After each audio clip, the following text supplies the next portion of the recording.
Եթերում Քյավառ հեռուստաընկերության Գեղամա օր լրատվականն է, այսօր 8 ապրիլի, օրը երեքշաբթի, բարի երեկո։ Հայաստանի մարդու իրավունքների պաշտպանի նախաձեռնությամբ Գեղարքունիքի մարզի Մարտունի համայնքում կազմակերպվել է հանդիպում ուսանողների և դպրոցականների հետ։ Պանելային քննարկումների շրջանակում հանդիպման մասնակիցները խոսել են կանանց և տղամարդկանց իրավահավասարությանը, ազգային փոքրամասնությունների իրավունքների ապահովմանը և կրթության իրավունքին վերաբերող հարցերի շուրջ։ Մարտունու տարածաշրջանային և բժշկական քոլեջների ուսանողները, դպրոցականները մարդու իրավունքների պաշտպանի հետ հանդիպմանը քննարկում են կրթության իրավունքին, իրավահավասարությանն ու հակախտրականությանն առնչվող հարցեր։ Երիտասարդների լիարժեք ներգրավվածությունն ապահովելու համար պանելային քննարկումը հենց նրանք են վարում։ Հանդիպման գաղափարը ծագել էր մարդու իրավունքների պաշտպանի Մարտունի կատարած նախորդ այցի ժամանակ։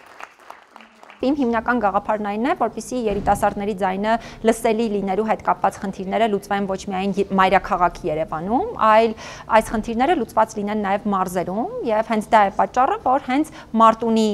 քաղաքում ենք այս պահին այս միջոցառումը կազմակերպում Մարտունու երիտասարդների ներգրավմամբ։ Ներկայացնում եմ Գեղարքունիքի տարածաշրջանային պետական քոլեջը։ Նախ ուզում եմ շնորհակալություն հայտնել ամբողջ քոլեջի անձնակազմի անունից նման հնարավորություն ընձեռնելու համար։ Դահլիճում ներկայ նաև դպրոցի աշակերտներ, ովքեր մեզանից օրինակ վերցնելով հաջորդ հանդիպումների ընթացքում իրենք ներկայացնեն իրենց ուսումնական հաստատությունները։ Քննարկումն ավելի լայն ծավալվում է կրթության իրավունքի իրացման խնդրի շուրջ։ Երիտասարդներին հետաքրքրում են մասնագիտությունների պահանջարկին, գրավչության բարձրացմանը, ուսման և աշխատանքի համատեղելիությանը վերաբերող հարցեր։ Շատ կարևոր ասպեկտներով անդրադարձ ենք կատարել ազգային փոքրամասնությունների իրավունքներին, կանանց և տղամարդկանց իրավահավասարությանը, ընդհանրապես հակախտրականության ոլորտի չափանիշներին և այդ առումով պետական մարմինների աշխատանքների հետ կապված հարցերին, և նաև կրթության բնագավառի կողմից տրվող հնարավորությունները, դրանք ևս շատ կարևոր քննարկման նյութ են։ Տարբեր ոլորտներում իրենց մասնակցությունն ապահովելու և որոշումների կայացման գործընթացում ակտիվ ներգրավվելու համար երիտասարդներն առաջին հերթին պետք է նախաձեռնող լինեն։ Այս դեպքում միայն նրանց ձայնը լսելի կլինի, իսկ գործունեությունը արդյունավետ։ Մարդու իրավունքների պաշտպանի խորհուրդն է սովորողներին։ Անահիտ Կարյան, Սարգիս Ալավերդյան, Քյավառ հեռուստաընկերություն, Գեղամա օր։ Մարտունի քաղաքը հյուրընկալել է բազկամարտի Հայաստանի պատանիների առաջնությունը։ Մարզական միջոցառմանը մասնակցել են Հայաստանի մարզերը ներկայացնող շուրջ 200 պատանի և երիտասարդ բազկամարտիկներ։ 4 և 156 երրորդ մրցասեղան։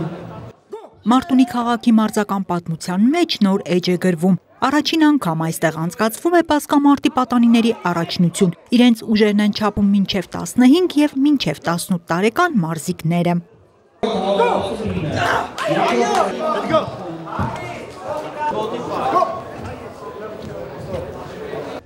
Առաջնությանը մասնակցում է շուրջ 200 մարզիկ Հայաստանի տարբեր մարզերից։ Բազկամարտի Հայաստանի առաջնությունը Մարտունի քաղաք բերելու նախաձեռնությունը բազկամարտի աշխարհի չեմպիոն Ազատ Սրապյանինն է։ Համայնքապետարանը հավանության է արժանացնում գաղափարը և աջակցում մարզական միջոցառման անցկացմանը, ապահովելով դրա համար անհրաժեշտ բոլոր պայմանները։ Նպատակն էր ի հայտ բերելու ուժեղ մարզիկներին, որ հետագայում նույնպես կարողանան ներկայացնել պատվով մեր երկիրը ֆեդերացիայի կողմից աշխարհի Եվրոպայի առաջնություններին։ Կոչ ունեմ երիտասարդներին, որ ավելի շատ զբաղվեն առողջապահությամբ, սպորտով եւ իրենց ֆիզիկական պատրաստվածության համար եւ մեր դրոշը բարձր պահելու համար։ Ներկա պահին մեզ ավելի շատ անհրաժեշտ է հաղթանակներ բոլոր ասպարեզում։ Մարտունի համայնքապետարանը ամեն կերպ աջակցում է տարբեր սպորտաձևերի զարգացմանը եւ մասսայականացմանը մեր համայնքում եւ այսօրվա մրցույթը դրա վառ օրինակն է։ Ազատ Սրապյանը մարզիկների ֆիզիկական պատրաստվածությունը բարձր է գնահատում, իսկ յուրաքանչյուր հաղթանակը վաստակած։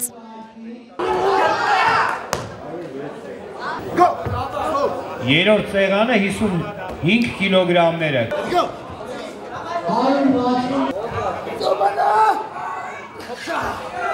Առաջնության արդյունքների ամփոփմամբ մինչև 15 տարեկանների շրջանում 50 կիլոգրամ քաշային կարգում երկու ձեռքով պայքարում առաջնության չեմպիոն է դառնում Սեդրակ Փիրոյանը Արմավիրից, իսկ մինչև 18 տարեկանների շրջանում գերծանր քաշային կարգում դարձյալ երկու ձեռքով պայքարում չեմպիոնի տիտղոսը նվաճում է Գեղամ Խաչատրյանը Երևանից։ Անահիտ Կարյան, Սարգիս Ալավերդյան, Քյավառ հեռուստաընկերություն, Գեղամա օր։ Քյավառ հեռուստաընկերության գեղամահոր լրատվականի այս թողարկման համար նախատեսել էինք այսքանը։ Ես հրաժեշտ եմ տալիս եւ մաղթում ամենայն բարիք։